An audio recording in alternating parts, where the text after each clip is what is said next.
You want Philly? Yeah, let's do it. Sure. Over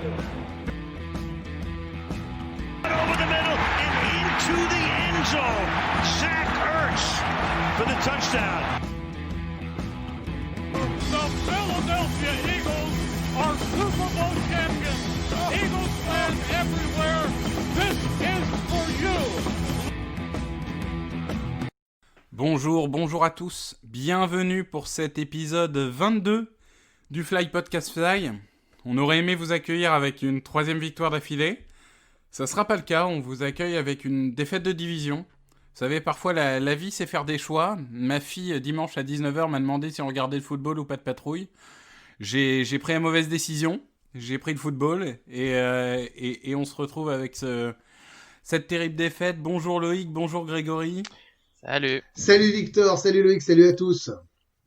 On est chaud, on est très chaud là. Loïc est extrêmement heureux de cette défaite. Nous, on est atterrés, on va en parler. Et pour commencer, un petit résumé traditionnel du match. Le match commence un peu comme on est habitué avec les Eagles cette année, c'est-à-dire un très mauvais début de match. La défense, c'est les journées portes ouvertes. L'attaque n'avance pas. Et on se retrouve rapidement mené 14-3, notamment à cause d'un Daniel Jones bon dans les airs et excellent au sol. Alors, est-ce qu'on l'a laissé courir ? Ça, c'est un des points qu'on évoquera peut-être. Mais du coup, 14-3, le match s'enlise. En deuxième quart-temps, il ne se passe rien. À la mi-temps, on est mené 14-3. On se dit, bon, ça pue. Mais on nous connaît, on va revenir en deuxième mi-temps. Et le fait est que début de deuxième mi-temps, énorme run de Boston Scott, qui décidément adore les Giants, on revient à 14-11. Là, on se dit, c'est bon, on vient de revenir des vestiaires. On marque un touchdown, le momentum a changé. Et non, la défense se fissure. En 3 actions, les Giants sont en red zone.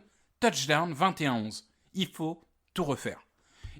On va pas être loin de le refaire, puisqu'on marque à nouveau un touchdown.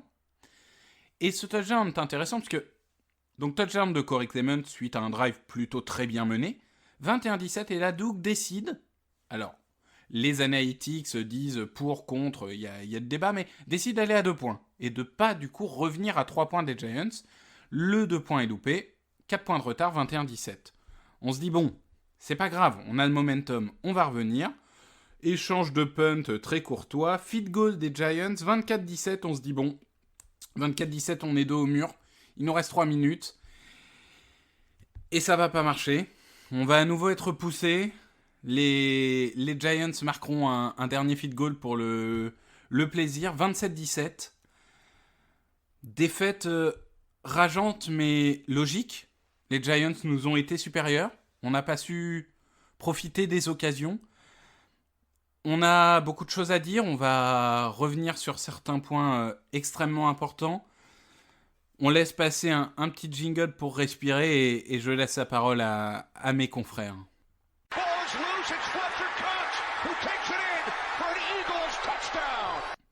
Voilà, donc 27-17, les Giants, la déception. Grégory, toi qui d'habitude es un optimiste, là je crois que c'est un peu difficile pour toi de trouver des points positifs dans ce match. Oh, on va en trouver, hein. Il y a quand même 2-3 petits trucs. Non, mais je vous le dis clairement, c'est ma plus grosse déception de la saison. Voilà, il y a pas, c'est la plus grosse déception de la saison parce que d'abord c'est les Giants, donc ça fait pas plaisir, hein, c'est comme les Cowboys, on va pas. Washington, je m'en fous. Moi, je fais partie de ceux qui s'en foutent complètement de Washington, c'est neutre. Les Cowboys, c'est tout en haut de ce que j'aime pas et en dessous il y a les Giants quand même. Bon, bah voilà, c'est comme ça. Donc du coup ça m'agace, mais bravo à eux, je sais reconnaître qu'ils ont été devant tout le long et qu'ils ont mieux joué. C'est ma plus grosse déception parce que tu pouvais plier la division, alors ça vaut ce que ça vaut, hein, mais tu pouvais plier la division, être statistiquement autour de, t'étais à 65% de chance de gagner la division si je dis pas de bêtises avant le match, tu retombes à 36 en ce moment, eux ils remontent à 20 alors qu'ils étaient à 0 il y a 2 journées, et t'aurais pu être à 90 là, vu la nullité de cette division. Donc ça, c'est la déception de perdre contre les Giants. Perdre des playoffs assurés, redevenir positif, bah mine de rien, c'est pas totalement neutre. J'attends pas plus de toute façon de cette équipe. Hein. Faut pas rêver, il y aura pas mieux. Et puis c'est le plus décevant parce que ça fait des semaines et des semaines que je parle de l'ADN des Eagles qui est, quand on est en difficulté, de faire front, d'avoir un esprit de corps, d'avoir du courage, de la résilience, d'être capable de comeback, ce qui était arrivé même après des défaites contre les Ravens ou les Steelers, mais c'est très honorable, il y a eu la volonté de gagner, il y a eu la dernière victoire contre les Giants qui prouve qu'on est complètement capable de le faire. Là, il y a rien eu de ça. C'est-à-dire que c'est terrible, mais tu parles du momentum. Au moment où on l'a récupéré, au moment où on a les munitions, au moment où eux décident de nous donner le match, parce que c'est pas non plus quand même les champions du Super Bowl, et on le fait pas. On le fait pas, et c'est ça qui m'inquiète. C'est qu'on n'est pas capable de battre des gars qui n'ont pas spécialement envie de gagner. Et T'es dur. Hein, T'es dur parce que eux, ils avaient envie de gagner. non mais alors attends, je vais finir après sur eux. Mais il y a des moments où on se dit, et nous on l'a suivi ensemble ce match, et avec d'autres fans des Eagles, où on se dit, ils nous le donnent. Il y a qu'eux qui peuvent ne pas gagner ce match-là. Donc je suis dur, mais il y a un moment. Il y a 2 semaines, quoi. À partir Ouais. du moment où ils nous l'ont donné, on se dit, ils vont recommencer, Il y a un moment, ça serait sympa. il y a un moment, on se le dit. Donc vraiment, ce qui m'embête, c'est qu'il n'y a pas de mouvement des hero play de Wentz ou d'autres. Et puis il y a on subit, le coaching staff subit, nous on subit. Et puis la défaite à l'arrivée, quand tu l'analyses froidement, que tu dépassionnes le débat, que tu regardes, tu te dis en fait ils nous ont battus de A à Z. On a eu de l'espoir parce qu'on est fan, mais en vrai ils sont devant tout le temps. Et donc celui qui n'a jamais vu un match de NFL regarde cette rencontre-là, voit pas un mauvais match, parce qu'on en a fait des pires. Enfin, je veux dire, les deux équipes ont joué à un niveau où ils ont déjà atteint le pour pire. la NFCS, c'était plutôt agréable à regarder. Ouais. Mais le mec qui regarde ce match-là sans rien connaître au foot US se dit, waouh, les Giants, ils ont le meilleur joueur de la ligue avec Daniel Jones. Alors que non, mais nous, on arrive à en faire un MVP. Voilà. Loïc, je vais te demander ton avis, notamment sur le play call qui nous a fait beaucoup rager.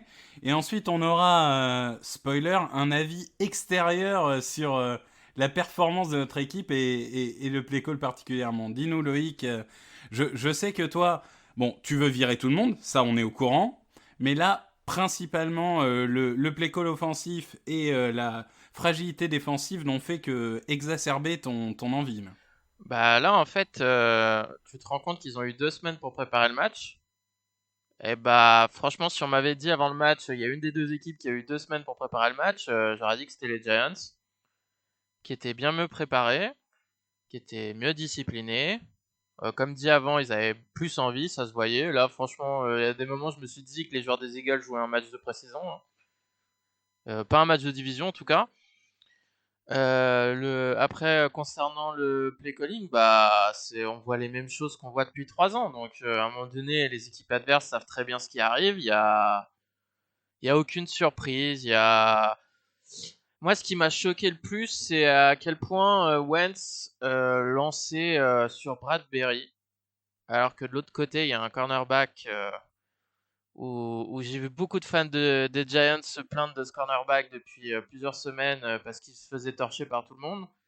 Et là, tu insistes sur un cornerback qui est très bon depuis le début de saison. Donc, il y a un moment, donné, tu te dis, tu analyses la situation, tu te dis, bah, globalement, si tu dois lancer dans la secondary des Giants, c'est sur tout le monde sauf leur cornerback numéro 1. Et qu'est-ce que tu fais ? Mais c'est ça, les safeties sont pas extraordinaires en couverture, le CB2 l'est pas, même les linebackers, Blake Martinez, etc., c'est génial contre run, mais contre la passe, il y a place d'y aller.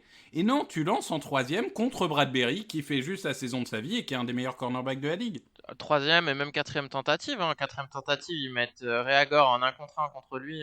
Bon, après, le ballon est mal lancé aussi, mais enfin même, c'est pas le match-up, par définition, c'est pas Reagor contre Bradbury. T'as 2 semaines pour préparer et ta solution c'est on va viser le meilleur joueur de la défense adverse.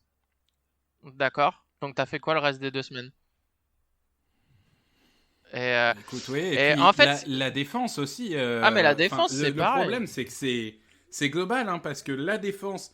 Les mecs ont fait une semaine d'interview en disant on savait pas avant le premier match que Daniel Jones savait courir. Mais alors maintenant on le sait, et vous inquiétez pas, on a un plan. Ah bah ouais, on l'a vu ton plan. Ton plan, c'est de te faire ouvrir la gueule 3 fois par match, ouais. Non, mais c'est surtout que les Giants, on a bien vu que même s'il a lancé 2 ou 3 fois Versley, il visait plutôt les autres. Il visait Maddox, il visait Robbie Coleman, et puis la défense contre la course des Eagles, ça a été pathétique. Enfin, les linebackers, c'était comme des poulets sans tête. Mais ça fait C'est depuis avec- la saison que c'est des poulets sans tête. Ah, les linebackers, c'est depuis le D'ailleurs, début c'est de pas la nouveau saison qu'on que n'ait les pas de poules sont têtes. linebacker. Il fait jouer des pipes, il fait jouer des vétérans, il En change fait, rien. en fait, Il fait n'importe quoi. Donc. l'adversaire donne l'impression qu'il va courir à droite. Finalement, le run il part à gauche, mais les linebackers, le temps qu'ils réagissent, le gars est déjà parti depuis longtemps. Hein. Ah oui, très longtemps. C'est exaspérant et vivement que tout le monde soit viré en fin de saison. Hein. Et bah sur ces belles paroles, on va accueillir un invité qui va nous donner son avis sur cette performance. Un invité, un rival, mais néanmoins ami. Salut Plax. Salut.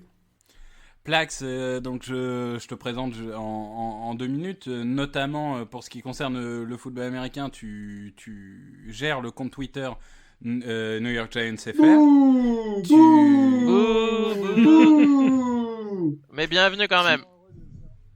Mais quel enfer! Mais te rends compte le Mais cadeau oui. qu'on te fait? C'est le cadeau d'une vie, ça! Et oui, et tu as un podcast avec l'ami Thiergo auquel j'avais eu la chance de participer. Et d'ailleurs, j'avais réussi quand même à saboter mon micro pour ce podcast. C'est vous dire si je suis NFC list jusqu'au bout. On espère que le micro va tenir pour celui-là. Et également, on est entre guillemets collègues, même si c'est pas notre métier principal, mais chez Touchdown Actu, puisque tu gères notamment le tableau noir qui décrypte en fait des actions un peu spécifiques, des trick plays ou des actions qu'on peut voir qui sortent de la norme. Et justement, toi qui as un peu cet œil tacticien, stratège au niveau du play call, qu'est-ce que tu as pensé du play call des Eagles par rapport à ce que les Giants montrent depuis le début de la saison? Est-ce que pour toi, les joueurs sont juste passés à côté ou est-ce que déjà l'approche tactique était mauvaise par rapport à ce que les Giants peuvent proposer? Ouais, effectivement, les vidéos tableau noir, j'analyse pas dans ce niveau de détail chaque action de chaque match que je regarde, évidemment, mais globalement, ce que j'ai trouvé, c'est que à la course, vous avez été plutôt dominant. Le jeu avec Miles Sanders a plutôt bien marché, qui gagnait 6-7 yards à chaque jeu, voire plus même parfois, donc ça fonctionnait plutôt bien. Notre D-line, c'est pas habituel, mais a plutôt été dominé à ce niveau-là. Et vous n'avez pas spécialement insisté et switché parfois sur de la passe, alors que, de mon avis, ça aurait été mieux de continuer la course. Un truc que j'aime bien chez les coachs, moi, c'est quand quelque chose fonctionne, et bah tu t'enfonces le clou au maximum et tu mets au défi la défense adverse de t'arrêter et tu continues tant que ça fonctionne. Bah, bienvenue chez les Eagles, Plax, parce que c'est ce qu'on vit depuis le début de la saison. Dès qu'un truc marche, on l'arrête. Regarde full gamme. Regarde. On l'a vécu, nous, ça, l'année dernière, c'était la même chose avec notre ancien coaching staff. On avait un jeu qui marchait ou typiquement la course avec Saquon Barkley qui passait bien. Et d'un coup, on s'arrête, on fait que des passes sur un drive et 3 and out, donc le genre de choses un peu bizarres. Moi, ce qui m'a marqué là sur ce match, c'est un drive sur lequel vous remontez pas mal de terrain, vous roulez un peu sur notre défense. Ça fonctionne bien, et puis d'un coup, vous décidez de faire rentrer Jalen Hurts pour un vieux jeu un peu tout pété qui gagne pas de yards du tout, un truc qu'on a vu plusieurs fois, qui marchait sûrement en début de saison, mais qui surprend plus personne maintenant, donc j'ai trouvé ça un peu bizarre. C'est toujours le même play, il a un seul play de Jalen Hurts dans son playbook, c'est incroyable. On précise, Plax, que c'est là, et je pense que tous les quatre, on est d'accord. C'est pas contre Jalen Hurts, hein, pour le coup, même si moi, je m'amuse à le défendre depuis la draft. Pauvre bonhomme, on lui dit t'as un play. Mais le mec, il a un même seul plus une play. menace, quoi. Il a un seul play. Si tu lui disais une fois sur deux tu cours, une fois sur deux tu lances, comme fait Tyson Hill par exemple, pourquoi pas. Mais là, à partir du moment où le mec, il a un play qu'il applique tout le temps, bah forcément les mecs ils savent ce qui va se passer. Surtout que c'est vrai que courir au centre quand en face t'as Blake Martinez, c'est peut-être pas la meilleure idée du monde, quoi. Et puis mettre Carson Wentz en receveur à l'extérieur, ça me fait un peu rire. Tu parlais d'Isaac Edom tout à l'heure, Loïc, cornerback numéro 2, qui est vraiment en galère cette saison. Un peu moins mauvais sur ce dernier match d'ailleurs, mais qui est quand même assez fébrile. Globalement, j'ai trouvé que vos jeux manquaient un peu d'imagination. Je me souviens, j'en parlais d'ailleurs tout à l'heure justement avec un gars sur Twitter, le seul match où j'ai supporté les Eagles, c'était contre les Patriots au dernier Super Bowl qu'ils ont joué, parce que j'en avais marre des Patriots et j'avais envie que ce soit quelqu'un d'autre qui gagne. Bon, c'est trouvé que c'était vous, donc voilà. Mais j'avais trouvé que sur ce Super Bowl-là, il y avait pas mal d'imagination, les jeux étaient bien préparés, notamment avec la fameuse Philly Special, etc. Et c'était agréable à regarder, et j'ai pas du tout retrouvé ça dernièrement, ou en tout cas sur ce match-là, c'était pas du tout imaginatif, et calme plat total du côté de l'attaque. Bah, c'est parce que notre coordinateur offensif, c'était Frank Reich, qui maintenant fait le bonheur des Colts avec son imagination offensive. Ça s'explique, c'est que l'esprit offensif est parti, et que Doug Peterson est tellement arrogant qui considèrent que il n'a pas besoin de coordinateur offensif puisqu'on n'en a même pas cette année. C'était pas que Frank Reich, hein. Il y a De Filippo, le quarterback coach De aussi, Filippo qui aussi. participait beaucoup au play en red zone et en troisième tentative. Et les départs des deux combinés, bah là on voit bien que depuis 3 ans, c'est les mêmes jeux. C'est peu importe qui tu mets autour de Doug Peterson, c'est les mêmes jeux. Donc le seul qui est resté, c'est lui. Donc à un moment donné, la seule constante, c'est lui. Les jeux ne varient pas, donc c'est que c'est lui qui prend les décisions. Donc à un moment donné, soit il se remet en question, soit bye bye. Hein. On va pas faire une 4e année comme ça, c'est pas possible. Sauf que ce que j'entends dans ta colère, c'est assez juste. Je pense sincèrement que s'il gagne la division ou s'il termine 2e mais à égalité, puis ça se joue en victoire de division, il le fera pas sauter. Parce que il y a un héritage, il y a le droit à l'erreur.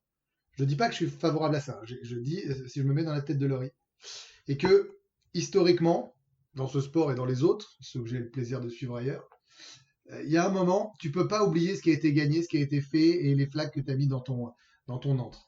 Donc, il peut lui laisser encore le bénéfice du doute sur une année. Voilà. Moi, je pense sincèrement qu'on ira plus vers ça et que ce qui sautera, c'est tout l'arsenal de coach autour et j'espère Jim Schwartz. Je ne crois pas qu'à moins qu'on termine en 3-13, 3-12-1, il sautera. Voilà. Sauf si tu perds tout jusqu'à la fin. Mais moi, j'ai une question que je t'avais posée et tu m'avais dit, je vais y répondre dans le podcast. C'est, prenons l'exemple de Grégory Hacher, présentateur de la matinale d'RTL2. Imaginons qu'en 2022, tu fais 0 audience. Parce que, je sais pas, ça marche pas ou quoi. Est-ce que les mecs vont te garder en disant, non mais attends, en 2019, ils faisaient des super audiences. Alors, bah non. 2 choses. Ils vont te virer, ils vont te remplacer. J'entends que tu cherches la comparaison, mais c'est pas comparable puisque les vagues radio, les audiences radio sont 4 fois par an. Là, on va dire qu'il y a un temps de passage qui est 1 ou 2 fois par an en NFL, parce que c'est un temps réduit. Mais je vais jouer le jeu, je vais te répondre. Si on sort de 2-3 années records, qu'on a ramené de l'argent, qu'on a des titres et ce genre de choses, l'équivalent, d'accord? Et que l'année suivante, elle est moyenne et qu'elle se termine même un peu mal, oui, je vais avoir une dernière chance. Si en cours d'année ou à la fin de l'année, c'est cata, je saute. Voilà. Je pense sincèrement que non seulement il va lui laisser, mais je pense qu'il le mérite. Bien entouré, j'ai encore confiance en lui un petit peu. Voilà. C'est là où il y a notre désaccord, évidemment, à tous les 3. Mais en fait, pour moi, le jugement, il est tronqué par la saison 2017 qui était exceptionnelle en tout point. Mais tu peux pas l'enlever. Mais je peux pas l'enlever, mais après, je regarde les 3 autres années. Et les 3 autres années, bah, c'est quoi? C'est la première année, c'est 6 victoires. Et les 2 autres, c'est 9 victoires. Donc c'est pas comme si les Eagles avaient été exceptionnels sur plusieurs années. Tu pars en playoff. Mais tu vas en playoff parce que t'es dans une division pourrie. T'es dans une division, à part l'AFC Sud, où t'aurais pu gagner avec peut-être 9 victoires, et encore les Texans trouvaient toujours le moyen de gagner une dizaine de matchs, je crois. Mais franchement, la division, en fait, la seule raison pour laquelle t'as été en playoff ces 2 dernières années, c'est parce que t'as gagné plein de matchs de division contre Washington et les Giants. Oui, mais et ça, c'est de le jeu, temps en Loïc. temps, mais oui, c'est le pas jeu. ta faute si Mais les autres sont nuls. après, faut regarder le niveau aussi global. Faut pas regarder, oh, ils ont gagné la division, super, machin. Bah non. C'est pourri. Regarde, voilà, j'ai la stat. Depuis 2016, depuis que Peterson est arrivé, ils ont gagné 41 matchs, ils ont perdu 31 et fait un match nul. C'est le 12e meilleur bilan de la ligue. Et bah, t'es dans le top 12, alors qu'avant, avec Chip Kelly, t'étais rien. Rien. Zéro. Nada. Paix de la fin. Avec Chikedi, tu fais 2 saisons à 10 victoires. Ouais, tu fais 2 saisons à 10 victoires. C'est plus que Doug Peterson à l'heure actuelle. Mais sur l'ensemble de sa carrière, il fait pas 10 victoires, hein, les gars. Mais si, les 2 premières saisons de Chip Kelly, tu gagnes. Et la dernière? Bah, la dernière est pourrie, il dégage. Voilà. Ok, Merci. mais Voilà, on est d'accord. Le Donc bilan là, est pas s'il fait une saison particulièrement, pourrie à 3 ou 4 victoires cette année et qu'il va pas en playoff, je dis le débat est totalement ouvert. J'entends vos arguments, je suis pas totalement contre, je dis juste, dans la vie réelle, dans la société réelle, même si là, ils n'ont pas le temps, surtout dans une saison tronquée, où il y aura l'argument du « Eh ouais, mais j'ai pas pu développer, il y a eu le problème de camp, regarde, même les Ravens, ils sont pas comme l'an dernier, tout est compliqué. » Bon, voilà, je dis juste un raisonnement de propriétaire. Je sais pas ce que notre ami Plax en pense, parce que c'est pas mal d'avoir un regard extérieur, hein, pardonne-moi Victor de faire la liaison, mais là, nous, on est très dedans. Qu'est-ce que t'en penses, toi? Moi, j'ai un peu, je connais pas assez bien votre franchise pour juger sur tout ça. Vous avez un regard que j'ai pas, mais juste moi, par contre, je voulais dire un truc là parce que vous êtes parti vachement loin du match et sur une vision très Eagles. Mais si je reviens juste une seconde sur le match, peut-être que vous en avez parlé juste avant. Moi, je suis surpris globalement et bon, agréablement surpris du coup de ma vision, mais du niveau de Carson Wentz qui a beaucoup manqué ses cibles pendant le match. Et parce que vous parlez beaucoup là des coachs, etc. Mais il y a des moments où les joueurs étaient quand même, alors pas, je vais pas dire que c'était extrêmement ouvert ou quoi, mais il y avait moyen de faire mieux, je pense, que ce que les joueurs ont proposé. Et voilà, le niveau de Carson Wentz, moi j'ai trouvé un tout petit peu, décevant, du coup, enfin pas Bah, décevant décevant, pour moi, c'est- mais pour vous quoi. C'était gentil, hein. Ouais, Parce que nous, ça fait c'est depuis le début de la saison qu'on est hyper déçus. Là, ce qui est terrible dans ce match-là contre vous, et tu as raison, c'était ouvert plusieurs fois, c'est qu'il est un poil plus responsable. Mais moi, je pense il le freine, quoi.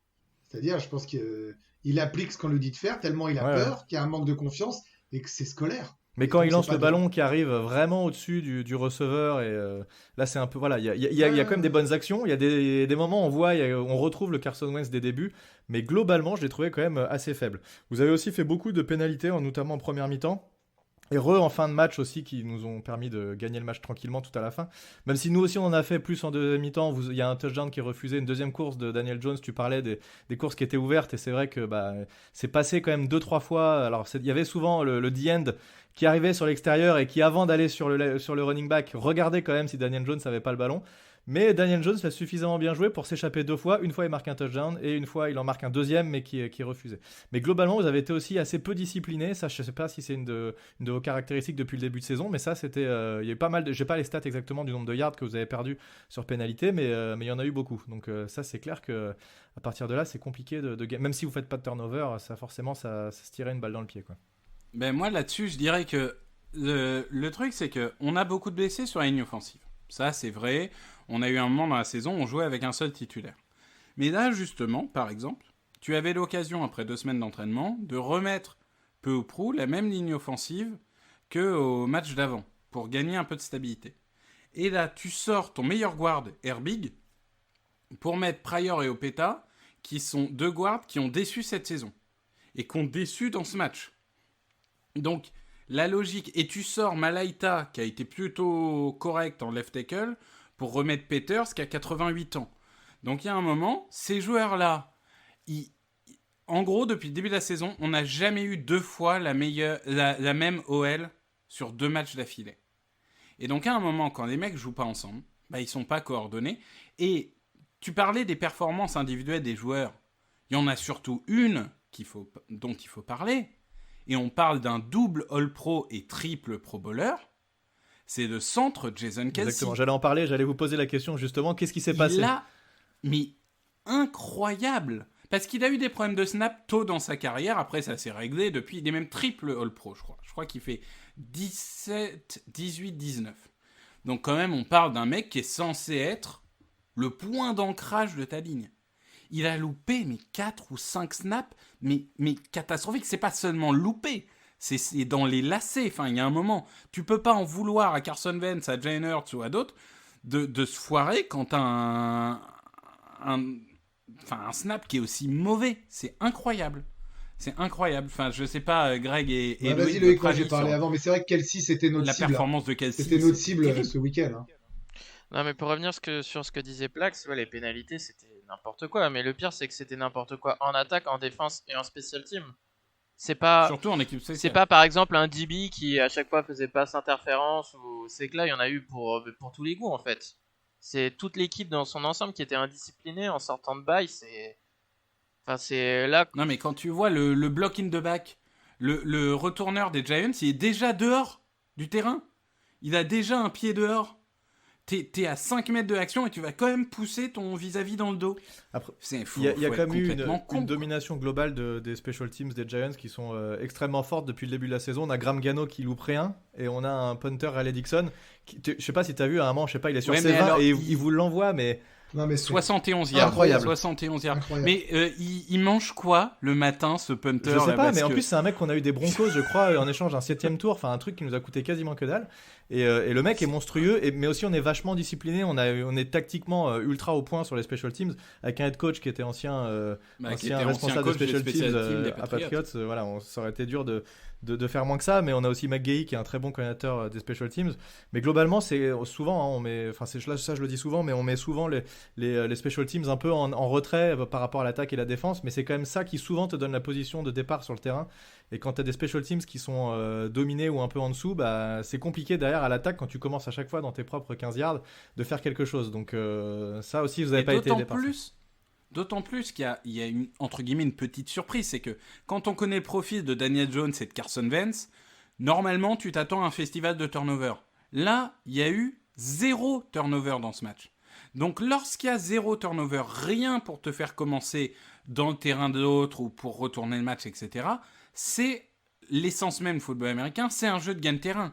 Et si sur un punt, t'en gagnes 70 quand l'autre en gagne 40, bah forcément ça fait la différence. Moi, toutes les semaines, j'ai ma minute punter parce que j'aime bien parler des spécialités, mais c'est vrai que sur ce match, et d'ailleurs j'avais envoyé un message à Grégory un peu comme ça, je lui avais dit, tu vois, sur ce match, on voit vraiment l'impact que peut avoir un punter sur le résultat. Ouais, bien sûr. Mais tu vois, et on parlait de. Vous parlez, là, vous faites le tour, vous avez raison. Il y a aussi un autre point, moi, qui m'a frappé. C'est que. Alors, c'était avec Loïc qu'on en parlait, on va le mettre dans le podcast maintenant.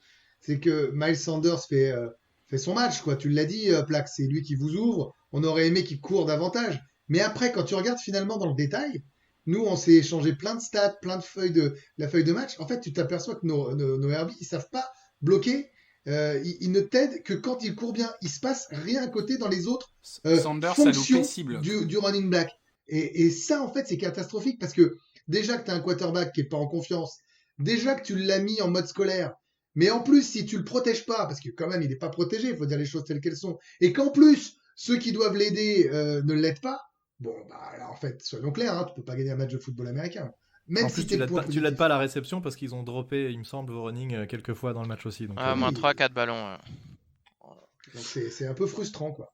Non, mais en fait, ce qui est le plus choquant, c'est comme il y avait déjà eu un match, si tu compares les deux matchs, au premier match, même si le match, il y a tout le monde se souvient du drop d'Ingram en fin de match, mais si tu reprends le match, les Eagles, l'une des choses qu'ils ont bien réussi à faire sur ce match-là, c'était d'avancer et d'aller 6 ou 7 fois en red zone, ou après, là, c'était devenu n'importe quoi.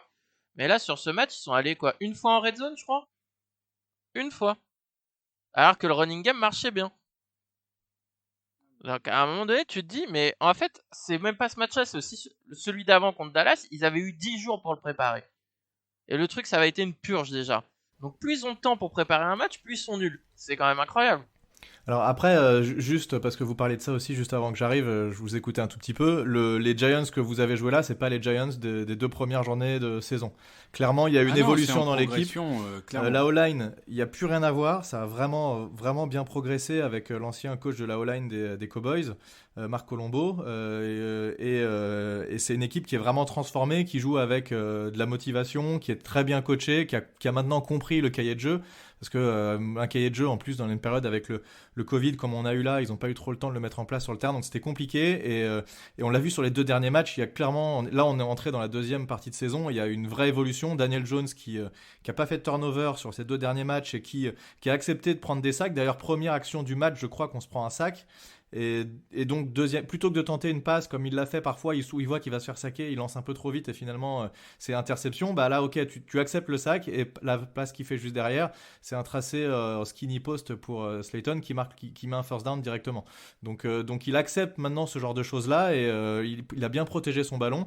Et je pense globalement que cette équipe de Giants est très bien coachée. Et en tout cas, quand on fait le tour et qu'on regarde, parce que je suis connecté forcément sur Twitter H24 des Giants et je regarde tous les fans, tout le monde est extrêmement confiant de ce coaching staff et ça faisait des années qu'on n'était pas confiant comme ça.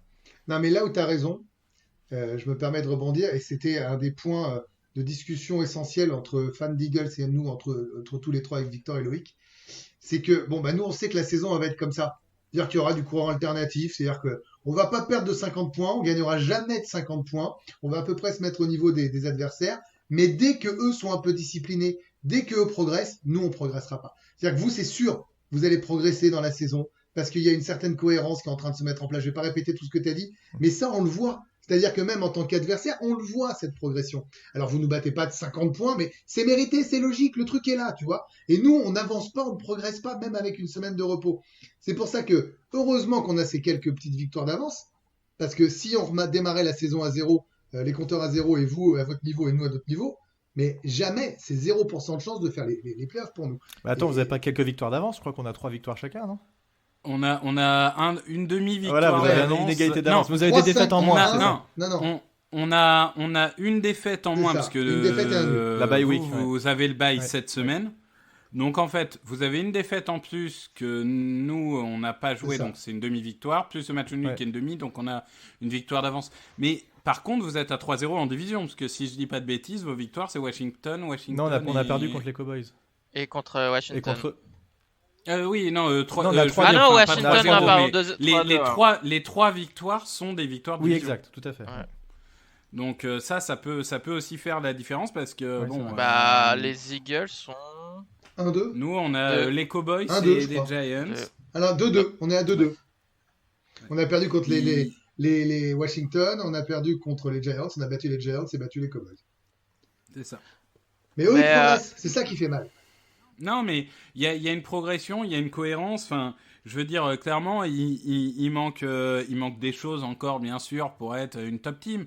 Mais je veux dire, tu rajoutes dans ce truc-là un CB2, tu rajoutes un petit peu d'apport sur la ligne offensive quand même, et un ou deux gros receveurs, et le retour de Saquon Barkley, etc. T'as une Ouais, équipe qui Moi, je demande qui à peut valider faire mal Daniel dans les Jones, années à pardon, venir. parce qu'il n'y a que contre nous qu'il est comme Oui, ça. oui, non, mais t'as toujours le point d'interrogation Daniel Jones où, à mon avis, on n'aura pas la réponse même à la fin de la saison. Bah, on espère Il y quand aura même du l'avoir à pour, la il y fin de aura la du saison contre. parce qu'il y a une draft qui arrive et si on l'a pas, j'ai l'impression, après c'est que 2 matchs, mais sur ces 2 derniers matchs, il y a vraiment eu un virage qui s'est amorcé et on verra s'il le continue comme ça. Mais Ouais, après, Non, mais tu vas drafter en 19 quand t'auras gagné la division, t'enflamme pas. ouais, et puis après, peut-être, faudra... tant mieux.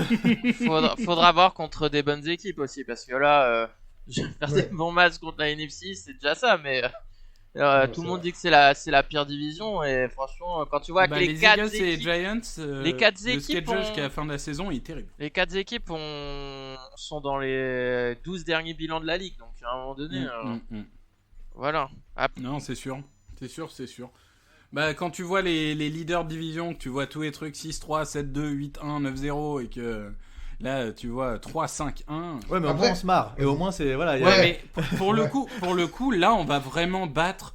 Avec ce match-là, on peut dire officiellement qu'on va battre le record des Seahawks qui était allé en playoff à 7-9.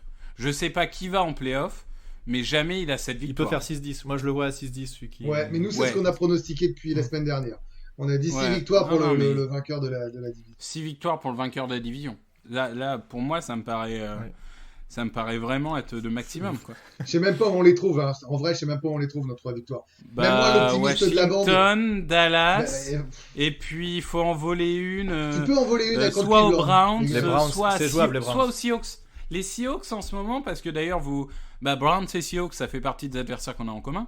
Mais les Seahawks, ça commence à devenir compliqué là, parce que déjà que la défense était aux fraises, maintenant que Russell Wilson fait 4 turnovers par match, je dis pas, attention, ils seront favoris quand même, je suis pas en train de machin.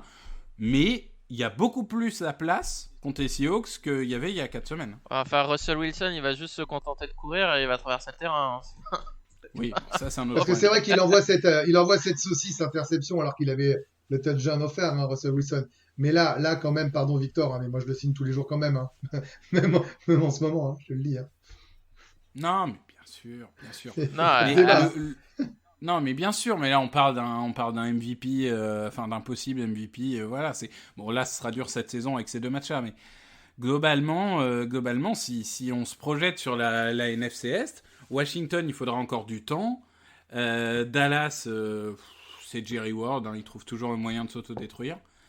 Là, globalement, c'est sûr que notre principal adversaire, c'est les Giants. Personne n'a gagné la division 2 fois d'affilée depuis 2004. C'est ça Je qui rappelle, est à dangereux. chaque pour fois. Ça c'est fou. Ouais. Et du coup, ça c'est pour les Giants, hein, théoriquement. Donc voilà, on va voir. Mais honnêtement, moi, ça va faire hurler Greg, mais je commence à être dans l'équipe de Loïc. Je pense que là, Enfin, la vérité vaut mieux- éclate. vaut mieux ne pas gagner la division et être haut dans la draft. Autant la laisser aux Giants. Apparemment, eux, ils ont envie d'y aller. Donc... Bon, de toute façon, qu'importe mes envies, je crois qu'on y va tout droit, malheureusement. Hein, donc, mais non, mais, après, moi, voilà, je vis la saison telle qu'elle est. Tu vois, je vais même un peu répondre à Plaque sur ce qu'il disait tout à l'heure. Ce qui me fait le plus chier, c'est qu'on a une équipe de vétérans. On a une équipe avec un coaching staff qui connaît les joueurs qui connaissent le staff, des joueurs qui se connaissent. Alors, on n'a pas été épargné par les blessures, c'est vrai. Il n'y a aucune raison que ce soit autant le chaos, en fait. Tu devrais justement être prêt et avoir un bon score puisque tu sais jouer avec tes gars, en fait. Et ça, mais c'est le plus terrible. Et c'est ce qui pourrait, à un moment donné, j'ai pas dit que j'allais basculer du côté obscur de la force, c'est ce qui pourrait à un moment me faire dire, allez, sweepez-moi tout ça, je veux plus le voir.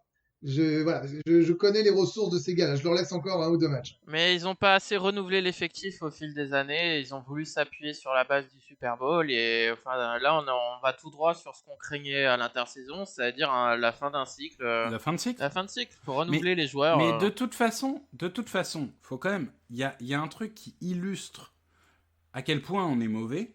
C'est que moi, avant le début du match, j'ai dit, et alors Dieu sait que ça va montrer à quel point je suis un grand spécialiste du football américain. J'ai dit, si on court 150 yards et qu'on fait pas un turnover, il y a aucun monde où on perd ce match. Bien vu. On a couru 156 yards, 0 turnover, et on s'est quand même fait péter de cul. Donc, faut quand même dire que ça. Non, mais sans rigoler là-dessus, c'est-à-dire que perdre un match parce que tu fais 4 turnovers, ok, tu te dis il faut limiter les erreurs. La prochaine fois, si tu fais pas de turnover, tu gagneras. Si là, avec un jeu de course installé, sans turnover, t'es incapable de battre les Giants, c'est que tu es une mauvaise équipe. Voilà. Ouais, Il y a un enfin. moment. Tu es une mauvaise équipe. C'est tout. C'est ce que je dis depuis 3 semaines, mais. Non, mais attends, on n'a jamais dit qu'on était une bonne équipe. On n'a n'exagère jamais dit pas, qu'on Loïc. était bon, mais on a dit Non. qu'on espérait aller en playoff. Ça, j'espère plus Voilà, rien. on a dit qu'on Enfin, avait je veux envie dire, de les voir en playoff, alors que toi, t'as pas envie de les voir, histoire de récupérer un bon Mais tour de non, draft bah. et de virer mais tout le c'est- monde. Mais si, t'es un mauvais. mais- En fait, t'es un Giant, mais on le sait que t'es un envoyé des Giants ou des Cowboys depuis le début. on Mais le moi, sait. c'est même pas une histoire d'avoir un tour de draft, machin et tout. C'est à un moment donné, les gars, en fait, ils se sont reposés sur le fait qu'ils avaient été en playoff ces 2 dernières années pour dire, oh, bah, on fait que des tout petits changements. Mais non, ça va pas. Faut faire des changements plus en profondeur. Moi, Pour renouveler tout ça, là. j'ai l'impression que vous êtes un peu arrivé dans le match avec un peu de suffisance. Ça fait 4 ans qu'on n'a pas Ouais, perdu je contre les pense aussi. Giants. Peut-être, On va leur rouler peut-être. dessus, Ah, machin. c'est sûr. Et les mecs, C'est sûr. ils arrivent à la mi-temps, je sais même plus combien il y avait, 14-3, ça aurait pu être pire en plus, on a un 14-3. peu chié la fin de mi-temps.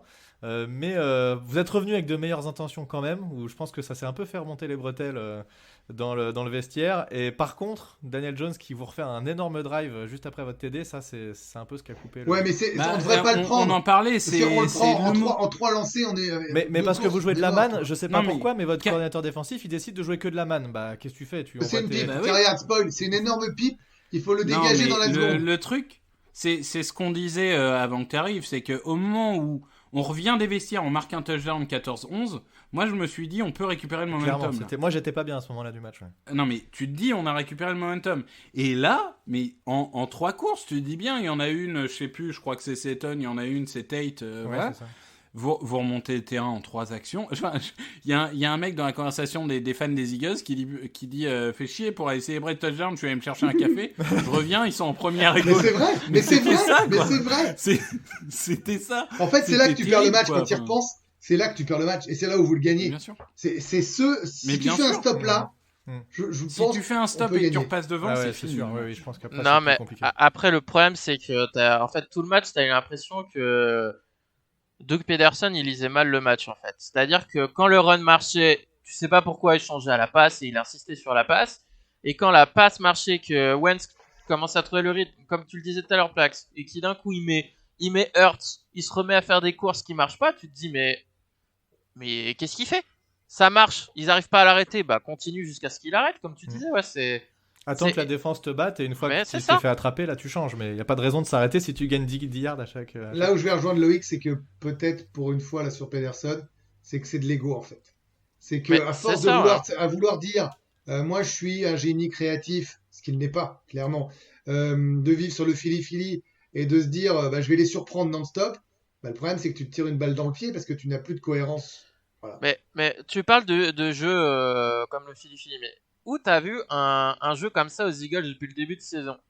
Les mecs, là sur ce match, t'as 0 screen, t'as aucun jeu renversé, t'as franchement pas de joueur en mouvement pré-snap, t'as Wentz, il est jamais en mouvement alors que c'est là où il est le plus fort, surtout quand ça devient déstructuré.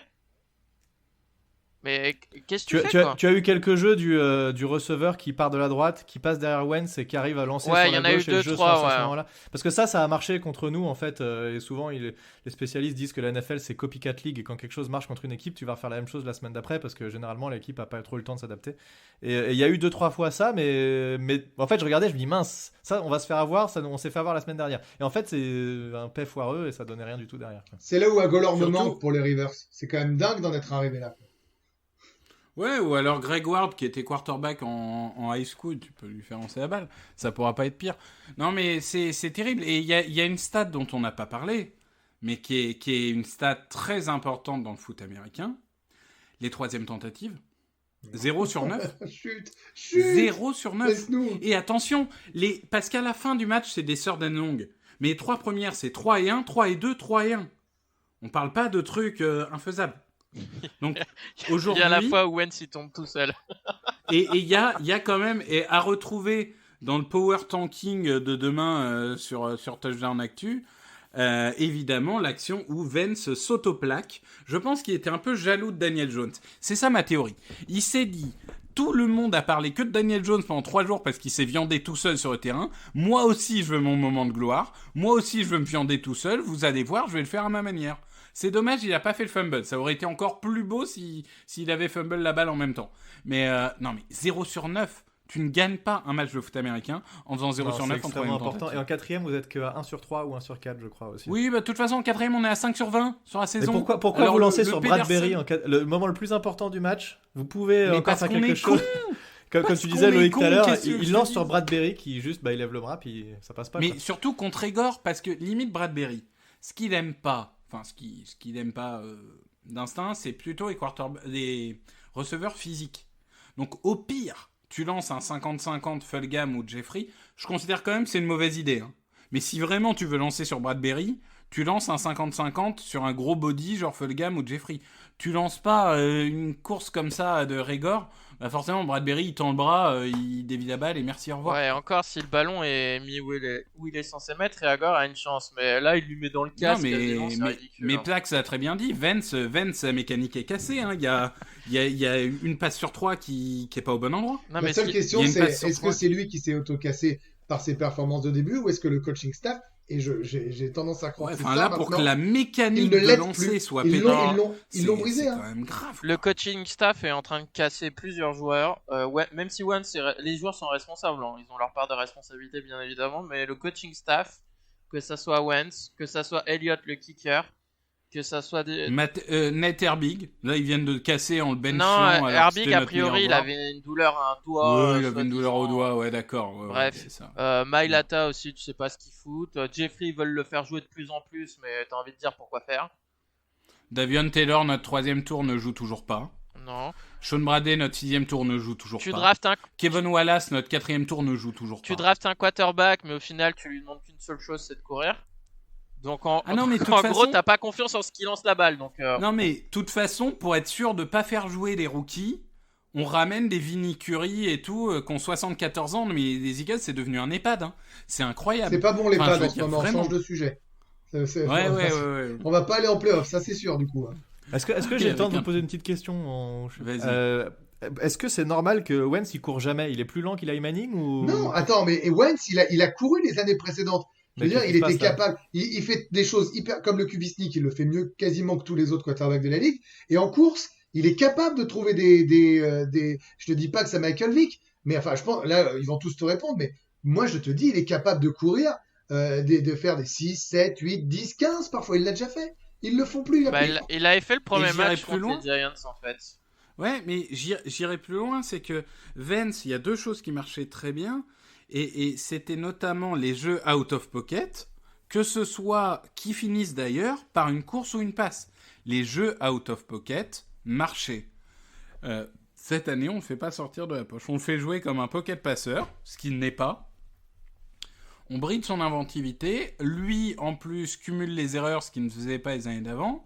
Et là, en plus de cumuler les erreurs, maintenant, il est devenu inconsistant ou lancé. Je sais pas si en français ça se dit. Enfin, c'est inconsistant, mais vous avez compris. Ce qui est marrant de noter, c'est que quand tu le limites comme le match de dimanche, où tu lui dis bah tu fais pas de hero ball, mais l'attaque, Et ben on gagne pas. mais l'attaque avance pas du tout dans les airs en fait. Ah, voilà. Et en fait, tu te rends compte que le hero ball il va trop loin parfois, mais sans ça en fait, t'as zéro chance de faire quoi que ce soit dans les airs en fait. Tout dépend de ça, c'est un truc de fou. Oui, sauf que quand il faisait un hero ball l'année dernière, Vance, il faisait une interception ou un fumble par-ci Oui. par-là. Cette année, quand il fait du hero ball, il fait 4 turnovers comme contre Dallas. Et ça, c'est un problème. Ce qui est terrible, c'est que t'es passé d'un mec quasiment MVP à un mec qui est dans le top 3 des pires QB de la ligue depuis le début de la saison. Ah, facile. Ouais.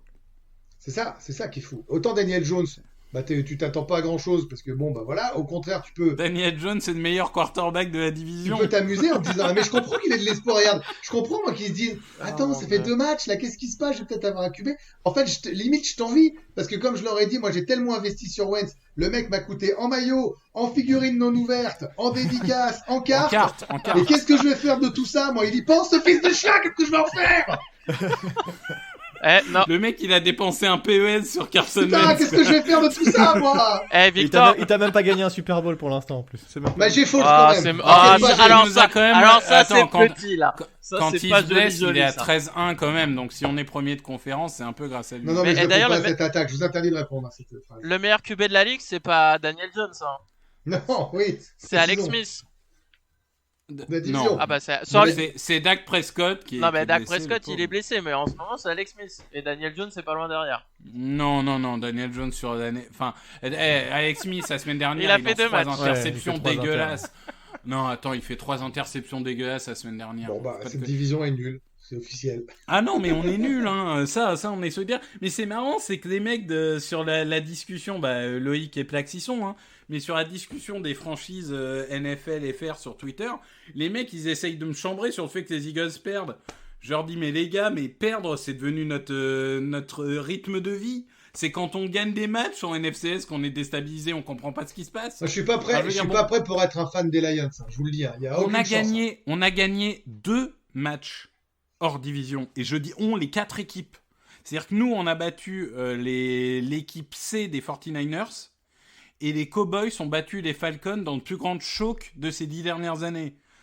C'est les 2 seules victoires hors division.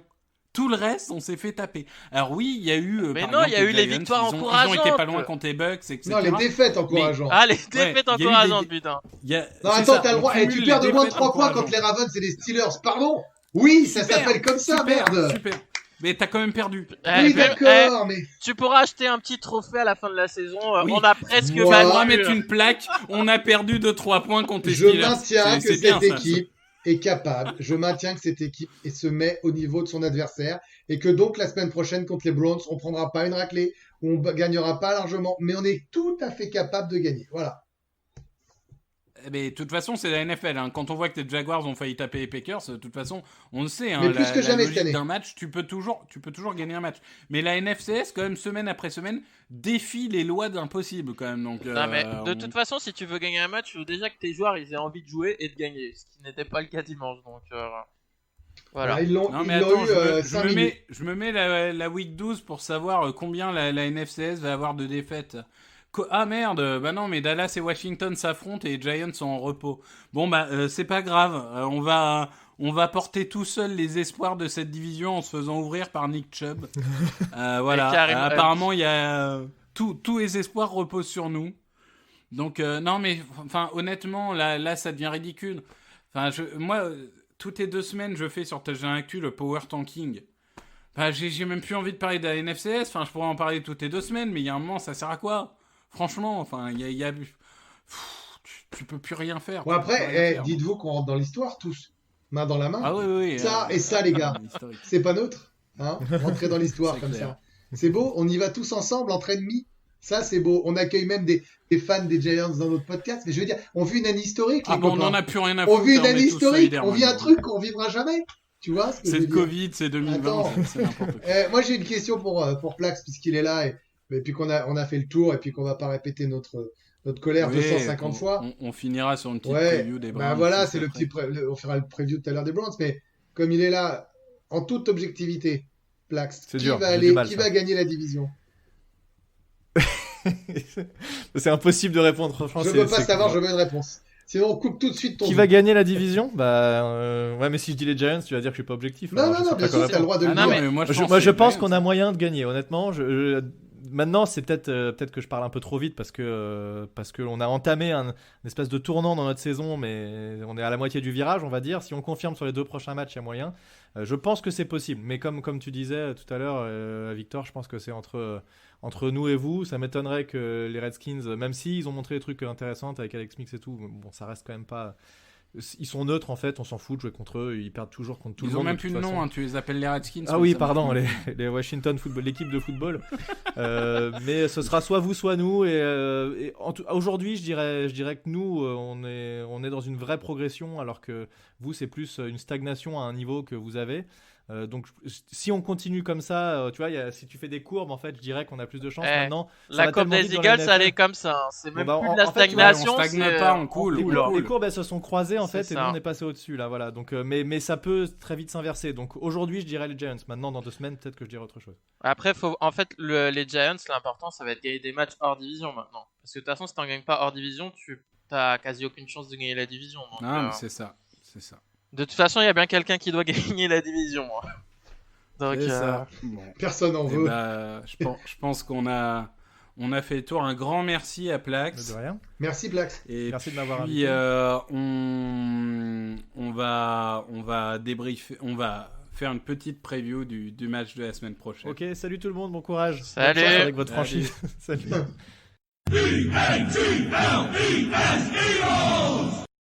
Et donc, les 5 dernières minutes, parce qu'on a beaucoup dépassé, mais pour la bonne cause, parce que c'était une discussion très intéressante avec nos rivaux des Giants. On va finir par un petit débrief du match, enfin, petite preview, je vais y arriver, du match contre Cleveland. Allons droit au but. Je veux que chacun d'entre vous, vous me disiez pourquoi on va gagner, 1 ou 2 raisons. Pourquoi on va perdre, 1 ou 2 raisons. Comme ça, les gens savent Alors, attends, je sur vais. quoi. Non, non, mais arrête de pipoter. T'auras C'est jamais 2 dur, raisons hein. de. C'est Non, dur. mais arrête. Victor, t'auras C'est dur, jamais hein. 2 raisons de pourquoi on va gagner de la part de Loïc. Et t'auras Allez-y, jamais 2 raisons de allez-y, pourquoi on va allez-y. perdre de ma part. Donc, je vais prendre le pourquoi on va gagner. Et il va prendre Vas-y. le pourquoi on va Et perdre. Loïc va prendre le pourquoi Ah, on va perdre. T'es d'accord, Loïc? On fait ça?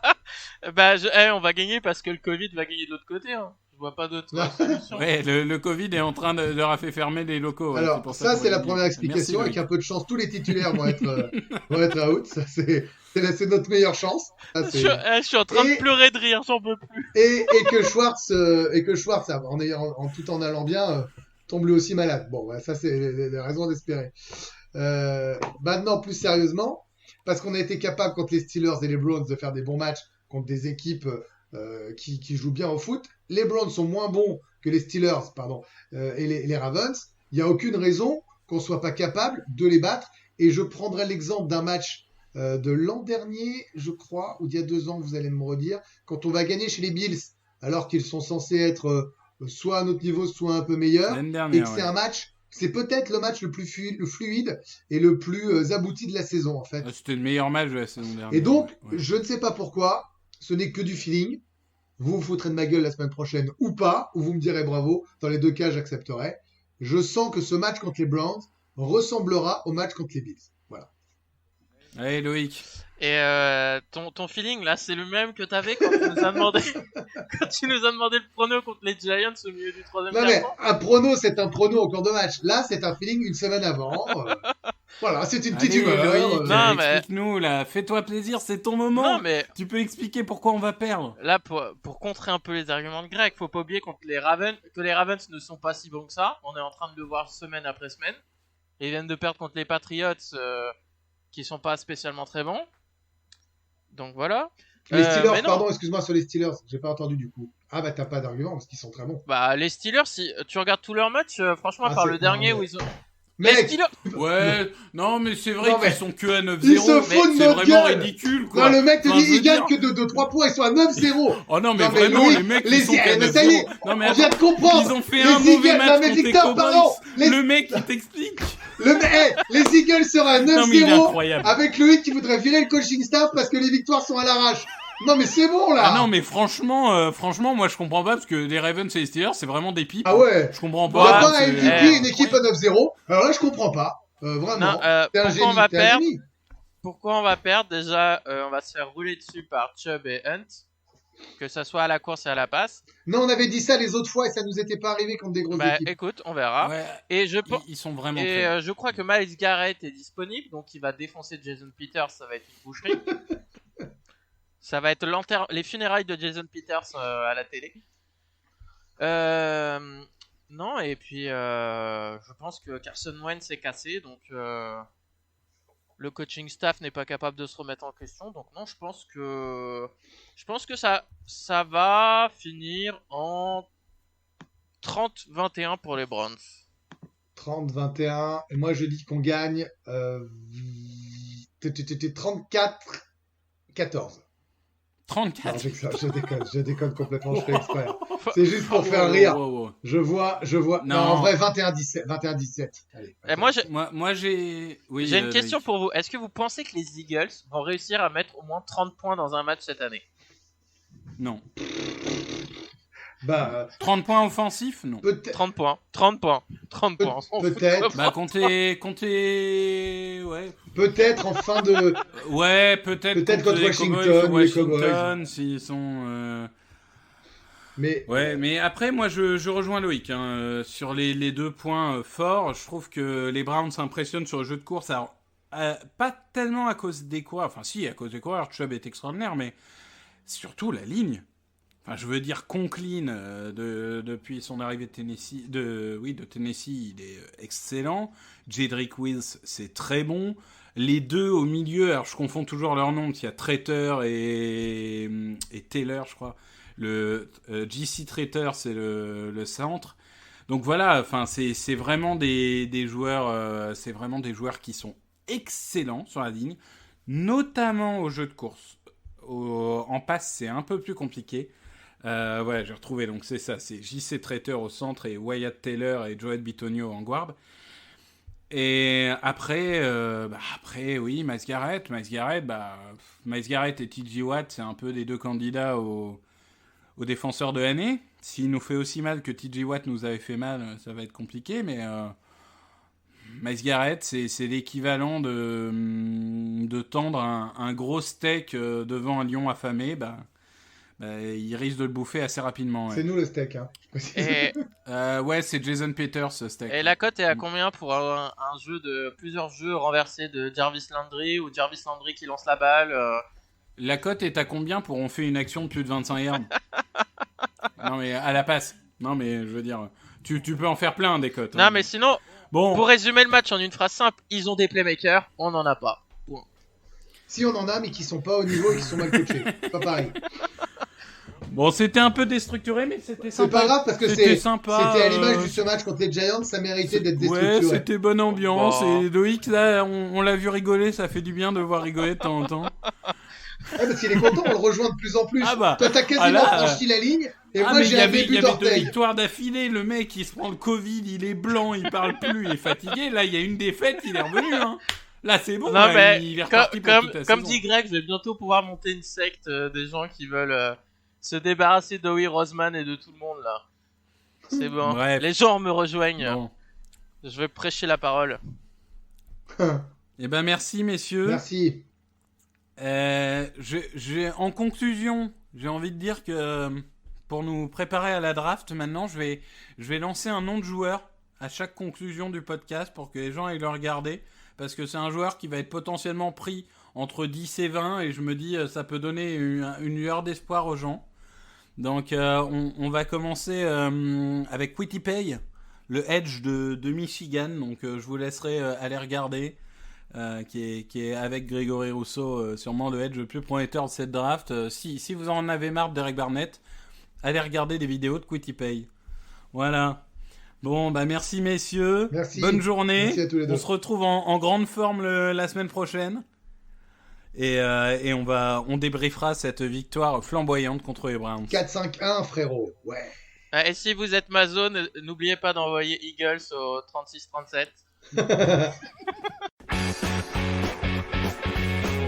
Open with a throw and a pass picked off by Dawkins.